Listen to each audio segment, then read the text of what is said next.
पंतप्रधानांच्या आवाहनानंतर अमरावतीचे काँग्रेसचे खासदार बळवंत वानखडे यांनी आता प्रतिक्रिया दिलेली आहे।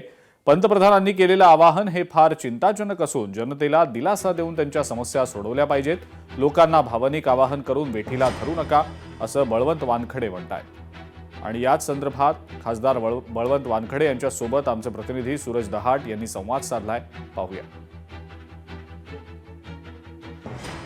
आखाती देशामुळे भारतावर मोठा परिणाम झालेला आहे। या संदर्भाने भारताचे पंतप्रधान नरेंद्र मोदी यांनी काही देशवासियांना आवाहन केलं आहे। अनावश्यक खर्च टाळा असं त्यांनी आवाहन केलं। तसेच पेट्रोल डिझेलची बचत करा आणि विदेश दौरे टाळा असं एकंदरीत त्यांनी आवाहन केलेलं आहे। या संदर्भाने माझ्यासोबत बोलण्यासाठी अमरावतीचे खासदार बळवंत वानखडे, तो काय नरेंद्र मोदींनी आवाहन केलं, तुम्ही कसं बघता याकडे?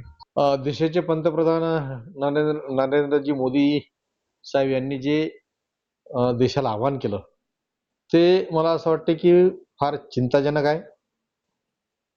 एक देश हा आर्थिक दिवाळखोरीकडे निघतो की काय यामधून एक शंका निर्माण होते। काँग्रेस पक्षाचे नेते राहुलजी गांधी यांनी या अगोदरच सर्व जनतेला, सर्व भारतवासियांना सांगितलं होतं की निवडणुका संपल्याबरोबरच हा जो काही महागाईचा भडका आहे तो महागाईचा भडका उडेल, हे स्पष्टपणे राहुलजी गांधी यांनी सांगितलं होतं।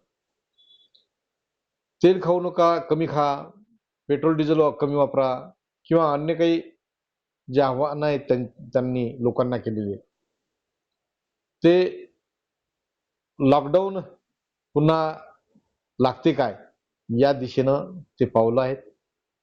आणि तेवढंच भारतीयांना चिंता आज निर्माण झालेली आहे। नक्कीच पंतप्रधान नरेंद्र मोदी यांनी जनतेला दिलासा द्यावा, भावनिक आवाहन करून त्यांनी जनतेला वेठी धरू नये अशी देखील टीका जी आहे खासदार बळवंत वानखडे यांनी केलेली आहे।